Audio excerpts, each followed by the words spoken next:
Gaslighting is a particularly insidious form of emotional abuse wherein the abuser is trying to gain psychological control by manipulating their target in order to gain control over them. And so it's done by trying to make you doubt your own perceptions, your own senses. So that might take the form of suggesting that somebody is crazy or that they haven't seen or experienced what they remember, um, flatly denying the obvious.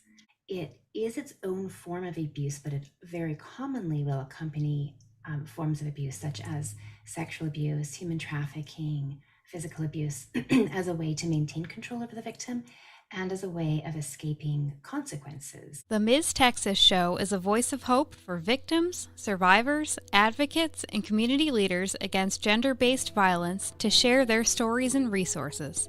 We began showcasing life in Texas. Today we are impacting lives not only in Texas, but also around the world.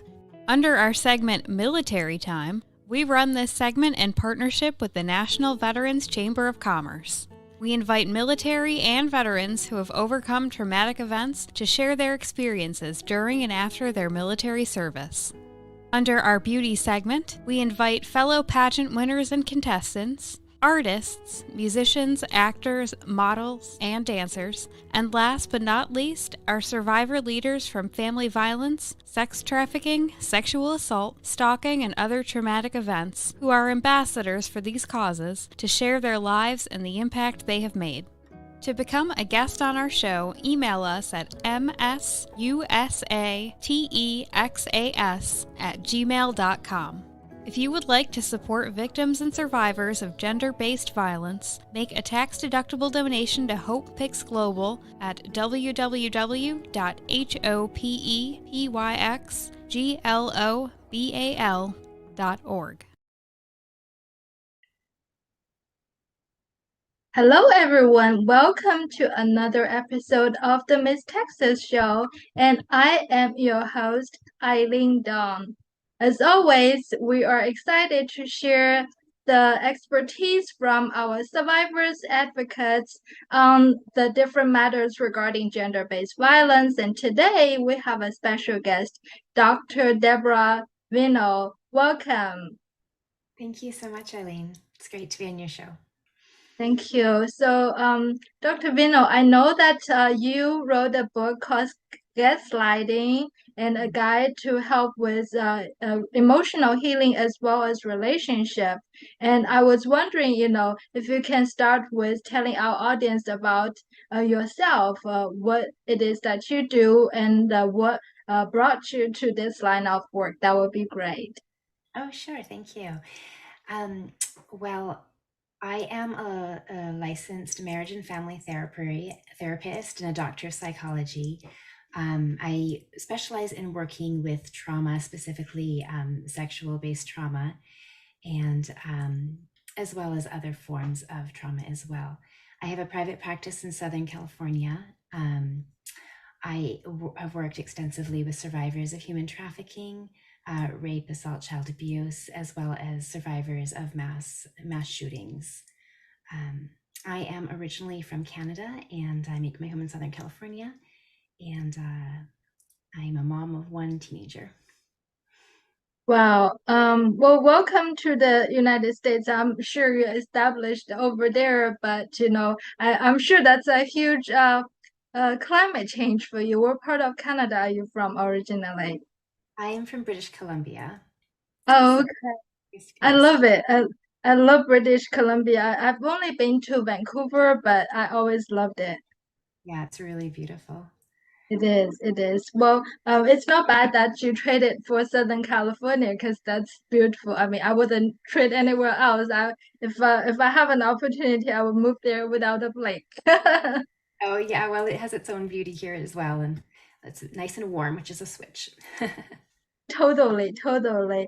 Well, thank you so much for the work that you do, to help with people who have been through, like you say, the sexual trauma, including human trafficking, rape, and sexual assault, and mass shooting, etc. That takes someone with passion. I was wondering, like, is there some thing that made you want to do this line of work? What it is that make you decide to work in this field? Hmm. Yeah, I always wanted to work um, with young women who were struggling who from difficult things. And when I was in my early 20s, I was volunteering with young people, and I found that some of the things people were dealing with was just beyond what I knew how to help with. And so that had me start going back to school to study psychology and crisis counseling and whatnot. And I thought, well, this could really be helpful. And so I went back and got multiple degrees in those related fields. And I guess that probably stems, I'm sure, then stems from my own childhood and adolescence, which had its own share of traumas as well, and wanting to provide for other young women the kind of support that perhaps I needed, um, to let others know that no matter what happens, you're so valuable and you're so much more than what you've gone through. And that, I think, is what really drives me, and also what is behind, in some ways, the books that I've written, the Trauma Recovery Workbook for Teens and the Gaslighting Guide to Recovery from Emotional Abuse. Well, thank you for your compassion. I think, in our line of work, it really takes that compassion for you to do that, because I know the work is not easy. You're dealing with these trauma, and as a psychologist, very well know that people working in this field, like when we say therapist needs therapist, that literally you go through these traumas sometimes as the secondary trauma as well. So I really commend you for your passion to do the work that is so important. Now, as an expert, you talked about, the trauma recovery for teens, and I would love to learn more about that book as well as gaslighting. So, can you tell our audience, because for our audience, I would say like are comprised of different people that can be who are entry level, who does not know anything at all, can be people who are survivors, it can be social workers like yourself, as well as law enforcement. So they might already know. But for those who doesn't already know, what is gaslighting? And if you can give examples and describe to them for them to be able to relate, that would be very helpful. Sure. Well, gaslighting is a particularly insidious form of emotional abuse, wherein the abuser is trying to gain psychological control by manipulating their target in order to gain control over them. And so it's done by trying to make you doubt your own perceptions, your own senses. And it's a slow drip, drip, drip process of eroding and chipping away at your self confidence. It's not just a one-time statement of contradicting somebody, as sometimes people are using now in the common vernacular, but it's really an insidious process of trying to undermine your confidence. So that might take the form of suggesting that somebody is crazy, or that they haven't seen or experienced what they remember, um, flatly denying the obvious. Um, and it's also accompanied by a lot of different patterns, such as belittling and criticizing, and verbal attacks, and other verbal abuses. It is its own form of abuse, but it very commonly will accompany forms of abuse such as sexual abuse, human trafficking, physical abuse, as a way to maintain control over the victim and as a way of escaping consequences. Because if you are able to get your target to believe that it's their fault, or that maybe it's not as bad as it feels, they're less likely to break away from you, and they're less likely to report what's going on. I think this is very important that you connected this with sexual assault, human trafficking, because as you mentioned, it doesn't just happen alone. Many of the survivors that we work with, they deal with polyvictimization. So they might start with reporting what they know that I am a victim of domestic violence, for instance. Then as we assist them with them further, we found out, oh, okay, so the perpetrator also tried to traffic them for profit. So that's sex trafficking. And then we found out that the perpetrators actually, raped them uh, with coercion and threats and everything. So this is like very helpful for you to educate our audience about the control. And you mentioned about the control side, and we understand that there are different forms of control and the power and control wheel. Can you dive a little bit deeper into that as well? Yeah, speaking specifically about sex trafficking, people like to use images of people being tied up and focus on this idea of physical constraints, but really psychological constraints are more common because they're more powerful. If you can get a person to believe, you wanted it, this was your idea, you really wanted me to either rape you, or you're the one who wanted to be walking the streets, you're a slut, these kinds of words, and erode that inner truth that a person has about really being, I know people don't always love the word victim, but in that moment being the target of that person's control, then you don't need to lock the door. Because when you believe that you're not worth more, and you believe that maybe this is all I wanted, and all I really, there's no other future for me, this is who I am, this is what I want, then they're not going to leave. And if you tell them over and over, nobody else would love you, nobody else would care for you the way I do, even while hitting that person and trafficking them and doing these horrible things to them, then eventually you believe that as well. So there's, again, that separation between what you know to be true, what all of your instincts and all of your senses are telling you, and what this other person is telling you and becomes to feel true to you.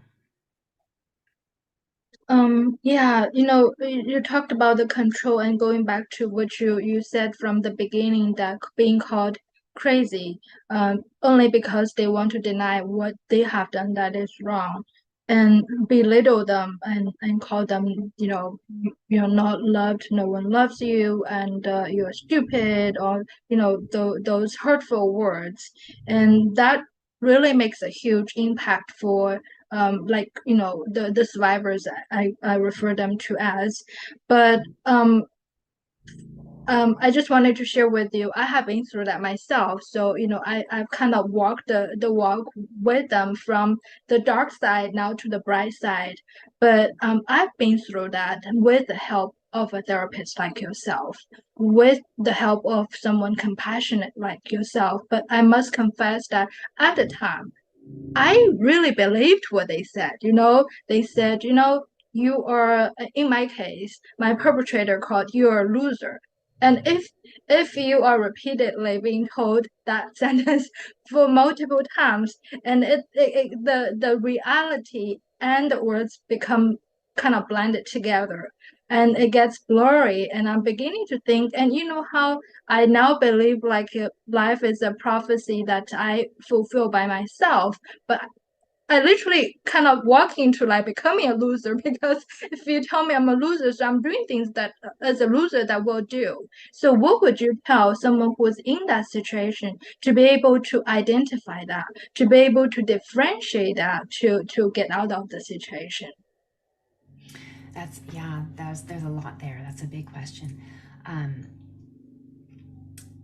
a couple things. I want to jump back and then I'll come back to this part.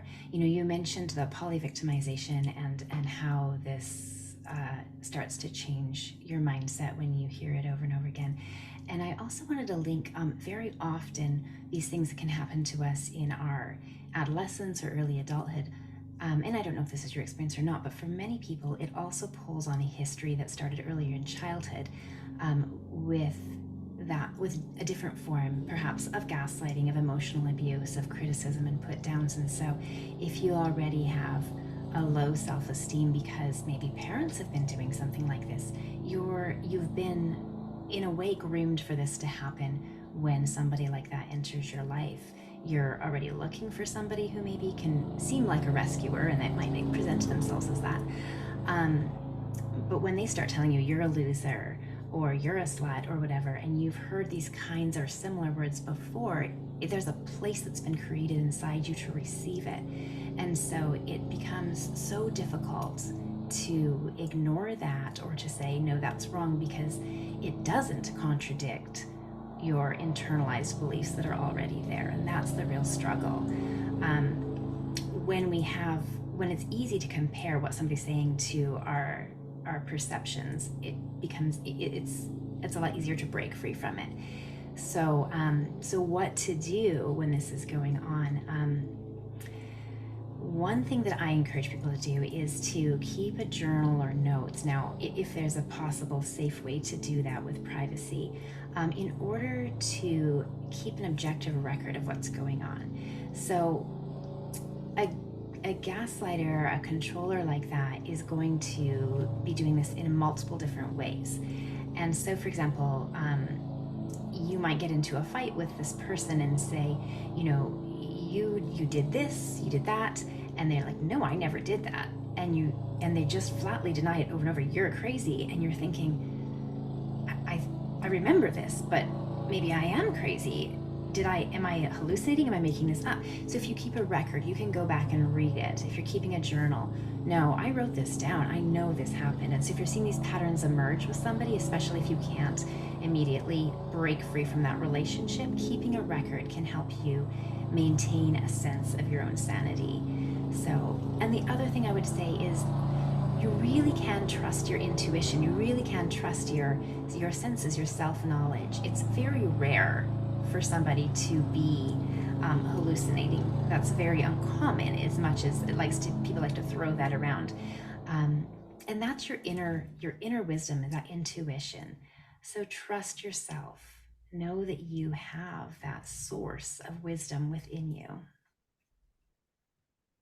It's very informative. Thank you so much for mentioning that. And now that you talk about it, I think the intuition part plays a big part as well. It's a lot of the time, women call it sixth sense, and we have our sixth sense, and we feel like, yeah, I felt something is wrong. I can't really tell. There's no proof, but I felt it wrong. But there is a possibility that that perpetrator, whoever, might deny the fact and really try to blame you, which goes to the gaslighting. But I also like what you mentioned about the adolescent period when they got really like something that's embedded in them since they were very little. So that become a pattern because I just had another interview just now, and I'm like, children don't really know what is right or wrong, and they're told by that supposedly role model by their parents. And if they're during that development period for their brain, their parents told them that you're stupid, they will think that they're stupid because that's all they know, all they're exposed. And that directs me to the next question, ACEs. And I would love you to help our audience explore more about the relationship, about the possibilities of the childhood gaslighting, ACEs, and what impact could possibly cause to their adulthood. Yeah, you're asking about ACEs, the Adverse Childhood Experiences Scale. Yeah, that's some amazing research that went over decades and hundreds of thousands of people by the Kaiser Foundation, where they correlated. They looked at all of the different 10 major categories of adverse childhood experiences, ranging from having an incarcerated parent to child abuse to substance abuse in the home, sexual abuse, parental divorce, all these different adverse childhood experiences. And then the higher your number, so it's simply counting them up, the number of these you experience, the greater your likelihood of having a whole host of negative health outcomes later in life. Be it, and some of them seem disconnected and some might feel more directly connected, but whether that's cancer or heart disease or diabetes, all kinds of health conditions, you're much more likely to experience if you've had a difficult childhood. So really powerful research there. It really shows, and what's really key here is what shows is that trauma is stored in the body. This is something we know to be true. The body is such an important resource. We have to listen to it. We store the trauma in the body. And so I'm jumping together, putting a few things together here, but you're talking about intuition. And I thought, I wonder if our listeners know, how do you find your intuition if you've felt separated from it through gaslighting or other experiences over time? And I would direct you back to the body. Listen to your body. Notice what's tensing up, what feels tight, what hurts, and just spend some time paying attention to that. That will help you tap into your intuition, because we hold so much wisdom in our felt sense in our body. We call that interoception. Because we hold it in our body, when we ignore it and we don't have positive outlets for all the pain that we store inside, it can develop into disease. And that's what the Kaiser Foundation found with the ACEs study. Yes, that's true. I know that myself, I can relate to it when my stomach hurts. That's usually like when I'm stressed out and all the chemicals and the acid that's causing the stomach to hurt and everything. So for someone who, I always say like if it, let's use domestic violence for instance, and I know like sex trafficking, sexual assault, there can be like physical injury as well. But for instance, domestic violence, there definitely is physical injury.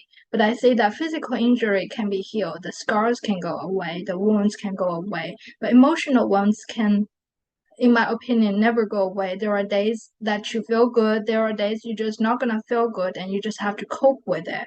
So, what are your advices? In your book, and congratulations, by the way. I heard that you are the finalist.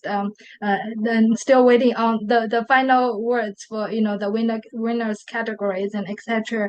But your book talks about emotional healings and the steps and the guide. What are your advices for someone who has been through that, and what should they do? Yeah, no, it's so true. The wounds that are inflicted psychologically, emotionally, go so much deeper and last so much longer. And yet we often as a society don't take it seriously. We intervene, we send in social workers when there's sexual or physical abuse that's known, but emotional abuse, we're like, well, that's just parenting. And it really, really can set you up for a lifetime of pain and self-consciousness and relationship issues. So it's important for us to take it seriously, not only societally, but also intrapersonally, looking into ourselves, paying attention to where the hurt is, and not having the concept that I just need to be tough. Strength is not ignoring our pain, but having the strength to be able to face what we've gone through, what we feel, even the strength to let ourselves cry. That actually takes great strength, to know that you can hurt and break and still go on. So, what I would say, emotional healing comes from, first of all, being honest with yourself, taking account of what you've gone through, of where it hurts, and allowing yourself to grieve for what it has cost you and what you've lost. It involves learning to love yourself, and this can be so hard if you haven't felt loved by others, because what does that even feel like? What does that look like? We internalize the negative. Our negative self-talk is the internalization of the negative voices that we've heard throughout our lives. So even learning how to speak with kindness and compassion to ourselves can be very challenging without a good model. But that's the work, that's the challenge, noticing the way that we speak to ourselves. Is it, oh, you're so stupid. Oh, I'm so stupid. Yeah, I messed up again. You always screw up. Is it that kind of voice? Or is it something like, oh, okay, well, that's okay. Try again. I've got this. I can handle this. That encouraging, compassionate voice goes a long way. So noticing that self-talk, learning to shift it. Also trying to reach out and build healthy relationships with other people, perhaps. And I'm not even talking at this point about romantic relationships, and maybe that comes at some point, but healthy friendships or mentors, if possible, maybe allowing yourself to trust a therapist, a counselor who can help you really work through the painful things that have caused this kind of pain. And take time with it. Don't expect it to happen all at once. It's okay if it takes time. It's like learning to swim. First, you just learn to float before you learn to dive into the deep water, right? And just, again, being compassionate with yourself as you go through a process of healing. So well said. I come from a culture that I remember I had an argument, or should I say disagreement with my therapist. I'm like, no, no, no, no, I'm not gonna love myself because loving myself in my culture means selfish. It Mhm. took me a whole lot of time to learn to love myself. And today I gave back by giving talks, and I wrote a book as well to share not in depth about this specific topic, but about human trafficking, sexual assault, domestic violence, my journey step by step, how I recovered. But I feel like it's a journey that I used different tools and including like what you said, the self-talk. And I'm curious about what your opinion is about the self-affirmation, because I remember when I was going through this journey, I was like looking desperately for any advice, any therapy, any methods, books, talks, everything. And there are so many different ways. One of them is the self affirmation. And I wonder what your opinion is that if you think that's useful, and if so, how can the people who are going through that can apply with their current situation. Sure. Yeah. And I'm happy to talk about some of the different trauma therapies that I believe are the most effective based on research. But um, to that point, yeah, I think self talk is part of it. And I don't mean to suggest that it's all of it. I definitely relate to what you're saying about this sense that to to love yourself is selfishness. I definitely grew up with that same mentality as well. Um, and and but it's interesting because the more that I've been able to learn to embrace myself, even though I always thought I was a very loving person, I feel like there's just a greater expansiveness to that, to acceptance and compassion for all of humanity. And so it's amazing how that works, and that it's actually not selfish. It creates less of that and more love for others, because if I think I'm this loathsome person who's done all these horrible things and I can still love myself, why can't I love everybody else? Why can't I understand that they have a story too? And they have a reason for maybe being that disagreeable of a person or whatever. So it really expands out from self to everyone. As to what is the place for self affirmation, how does that work? The more that our brain is full of neurons, right? And the more that we travel down a certain neural pathway, the more we reinforce it. And so when we're constantly hearing and repeating to ourselves, to use your example from earlier, you're such a loser, you're such a loser, then that neural pathway is deeply entrenched. So the more we travel it, the more we stay there. But if we start to dig a new neural pathway, start to forge that, then it can start to compete with the other one. So if the more times we're repeating something like, you know, um, what would be a replacement for you're such a loser? Like you're you're only human, maybe, or even you're a good person. You're doing your best. Whatever those replacement words of kindness to yourself are, the more you travel them, the more you come closer to believing them, even if at first they don't come to mind automatically or they don't feel as strong. They will grow over time. As to how to get there when it feels like such a leap, when you're just firmly entrenched in the self hatred, one thing that some research has found very powerful for trauma, and that I kind of stumbled upon by accident myself before I read the research, was I have found yoga to be very healing. And there's a whole modality of trauma sensitive yoga that I've become trained in through the Trauma Institute by Bessel van der Kolk in Boston. He's the author of The Body Keeps a Score. A lot of people are familiar with that book. Um, but what I learned through just a gentle practice of yoga is I learned to listen to my body. Again, going back to the body as a source of wisdom, I learned to stop comparing myself to all the other yogis on their mats and just focus on mine, but to listen to what my body wants. Like, what is too much stretch? What is just the right amount? What feels restorative and what feels good? And that it was okay to take this 1 hour a week to just do something for my body that felt good, that felt restorative, that felt like self care. And so sometimes when the words and the beliefs can't come first, again, starting with the body can be an avenue into finding self care, which builds to self compassion and maybe even one day to self love. That's amazing. To be honest, I mean, I love yoga, first of all, and I've never heard about this yoga that, is specifically designed to treat trauma. And I'm sure a lot of our audience will be thinking like me, why didn't I find out about that earlier? So unfortunately, I'm not there, but if I'm in the area, I would love to seek for you. But for the audience who are in your area, how can they find you in order, to get this yoga therapy? To get in touch with me, if you're in California, you can go to, I have two websites. One is my therapy website is tamarcounselingservices.com, tamarcounseling.com. So that's TAMAR counseling.com. And my other website, it focuses more on my writing, and that's drdeborahvinall.com.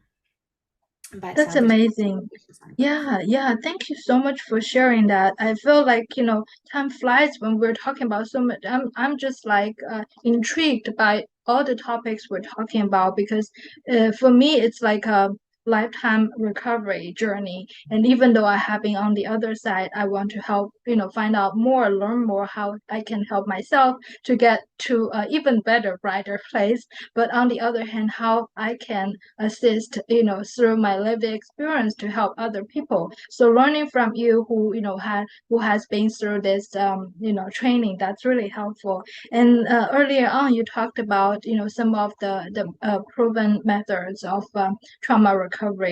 You have mentioned EMDR. What are some of the methods that you think will be helpful for these kind of trauma, and what are the practices that you do?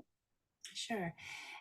Yeah, trauma sensitive yoga is one modality. EMDR, which stands for eye movement desensitization and reprocessing, is another empirically validated trauma therapy that I am licensed in and practice. And it involves awareness of body, cognitions, our thoughts, our emotions, and images from memories and all the sensory fragments of a trauma that often come in like isolated fragments, sounds, sights, smells, etc. And we process that with either bilateral side to side eye movements or even bilateral taps or tones. And that just stimulates more of the brain to reprocess old memories that get stuck when it's traumatic and be filed away like historical memory. Because typically with trauma, it feels very present. It feels as though you're still there, even if it's been 20 some years. And so it's mimicking like the REM sleep, the rapid eye movement part of sleep, and dream sleep, where we process the stressors of the day. But when something is so overwhelming that it becomes trauma, we're not able to just use our brain's adaptive memory processing systems like REM sleep are overwhelmed. And so we kind of facilitate this process in a waking state, and it's really, really powerful. Brain spotting is another form of trauma therapy that I'm certified in practice. And it's also been really, both of these have been all three of these have been transformative in my own life and healing from my traumas as well. And so it's such an honor and gift for me to be able to share that with my patients as well and my clients. Brain spotting grew out of EMDR by the discovery that sometimes as you're doing the side-to-side visual tracking, there can be one spot in that visual field that really tunes into where a trauma is anchored neurologically. And so we help the patient to find that one spot in their visual field and hold that spot with either gazing at a point on a pointer or a spot in the room. And then we bring in the bilateral stimulation through music that's designed to fade from one ear to the other, and really soothing music, sometimes nature sounds or different kinds, that goes from one ear to the other. And so that's getting your left brain and your right brain all working together at the same time, while the visual point is helping to bring up the traumatic memory and incorporating awareness of the body and kind of a mindful, just noticing with self-compassion of these memories until they reprocess and the emotional intensity goes down, it abates. So really powerful stuff. Again, a good therapist is never going to just drop you into doing this active reprocessing. So if you're afraid, like, oh my gosh, I can't even think about that thing that happened, I put all of my energy in trying to push it away, which is a lot like trying to hold a beach ball underwater. It's very hard, it takes a lot of energy. A good therapist is going to start by helping you just to feel safe in your body, in the room, develop coping skills. And when you're ready, then move into the processing. So I don't want anybody to be afraid to approach a therapist who might be able to offer these kinds of treatments because they can really be transformative.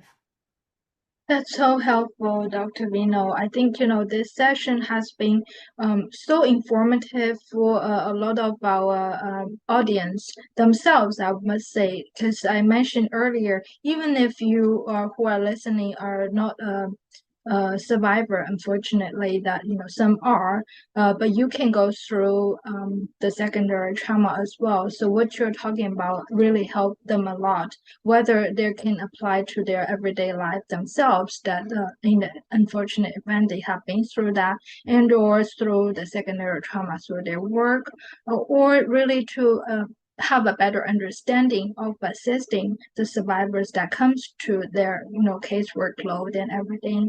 I really appreciate your expertise and your passion in this work. Before we let you go, is there any call to action takeaway you would like to leave within our audience? I would just like to encourage everybody, whether it's a social worker or law enforcement officer or a survivor themselves hearing this, to to accept that you're worthy, that you are lovable, that you're loved, that you have a purpose and a place here, and that you belong. Just sit with that truth. Really let it sink inside. Um, it's just so important for everybody to know that. And, to reach out to somebody with compassion as well as reaching inward with that same compassion. So well said, so well said. And like I said, I cannot say enough thank you for your compassion because obviously you wouldn't be here doing the work that you're doing because of your passion and the compassion that you're offering to our survivors and many people who are going through the trauma. So I commend you for your work and thank you for the great work that you do. And for everyone who is listening, you're watching the MsUSATexas show, and today we're talking about gaslighting and trauma recovery and the different methods of therapy with our special guest, Dr. Deborah Vinall. And thank you again, Dr. Vinall, for your expertise and your time. Thank you. It's been my pleasure to speak with you today.